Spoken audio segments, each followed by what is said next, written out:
السلام علیکم ورحمۃ اللہ وبرکاتہ۔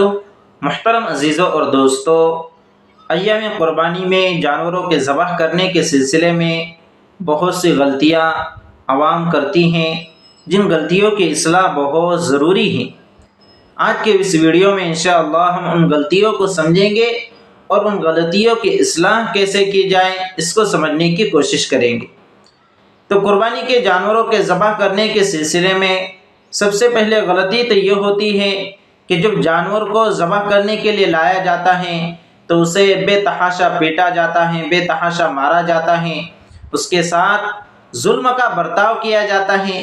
تو یہ طریقہ بھی رحم و کرم کے خلاف ہے، شریعت مطہرہ کی تعلیم کے خلاف ہے، بلکہ جانور کو پیار و محبت کے ساتھ ذبح کرنے کے لیے لایا جائے، اس کے ساتھ احسان کا معاملہ کیا جائے، اس لیے کہ اللہ رب العزت نے ہمیں احسان کا معاملہ کرنے کا حکم دیا ہے۔ حکم خداوندی ہے احسنوا ان اللہ یحب المحسنین، کہ احسان کرو، بے شک اللہ محسنین کو، احسان کرنے والوں کو پسند کرتے ہیں، محبت کا معاملہ ان کے ساتھ کرتے ہیں۔ اس لیے جب جانوروں کو ذبح کرنے کے لیے لایا جائے تو انہیں بے تحاشا مارنا نہیں چاہیے، بے تحاشا پیٹنا نہیں چاہیے، بلکہ پیار و محبت کے ساتھ انہیں ذبح کرنے کے لیے لایا جائے۔ دوسری غلطی جو عموماً ہمارے معاشرے میں قربانی کے جانوروں کے سلسلے میں کی جاتی ہیں وہ یہ ہے کہ ایک جانور کو دوسرے جانور کے سامنے ذبح کیا جاتا ہے۔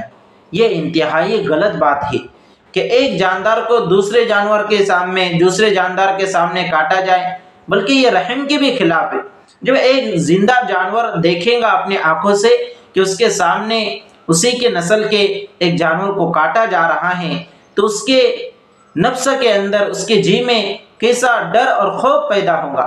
اس لیے ایک جانور کو دوسرے جانور کے سامنے ہرگز ذبح نہیں کرنا چاہیے، بلکہ جس جانور کو ذبح کرنا ہے اسے دیگر جانوروں سے الگ کر کے ذبح کیا جائے تاکہ دوسرے جانوروں کو تکلیف نہ ہو۔ اسی طرح تیسری غلطی جو عموماً کی جاتی ہیں وہ یہ ہے کہ جب جانوروں کو ذبح کرتے ہیں تو چونکہ عموماً قربانی کے ایام میں ایک سے زائد جانوروں کو ذبح کرنا پڑتا ہے، تو یہ جو ذبح کرنے والے حضرات ہوتے ہیں یہ جانور کو ذبح کرنے کے بعد اس کے ٹھنڈا ہونے سے پہلے ہی اس کے سر کو تن سے الگ کر دیتے ہیں اور اس کے کھال کھینچنی شروع کر دیتے ہیں۔ یہ عمل بھی شریعت مطہرہ کی تعلیم کے خلاف ہے۔ اگر کوئی ایسا کرتا ہے تو یہ عمل اس کا مکروہ ہے، درست نہیں ہے، اس لیے کہ شریعت مطہرہ کی تعلیم یہ ہے کہ جانور کو ذبح کرنے کے بعد اسے اچھی طرح سے ٹھنڈا ہونے دے، جب وہ ٹھنڈا ہو جائے تبھی اس کے سر کو اس کے جسم سے الگ کرے اور اس کی کھال کھینچے۔ بہت سی مرتبہ ایسا ہوتا ہے کہ ایک سے زائد جانور ذبح کرنے ہوتے ہیں تو جلد بازی میں جیسے ہی ذبح کیا فوراً اس کے سر کو جسم سے الگ کر دیتے ہیں اور اس کی کھال کھینچنی شروع کر دیتے ہیں۔ تو یہ طریقہ بھی انتہائی غلط ہے۔ تو یہ چند باتیں ہیں جو عموماً معاشرے اور سماج میں پیش آتی ہیں جن کی اصلاح بہت ضروری ہے۔ آپ حضرات سے بھی گزارش ہے کہ آپ ان غلطیوں کی اصلاح کی فکر کریں اور ہمارے معاشرے اور سماج سے ان غلطیوں کو ختم کریں۔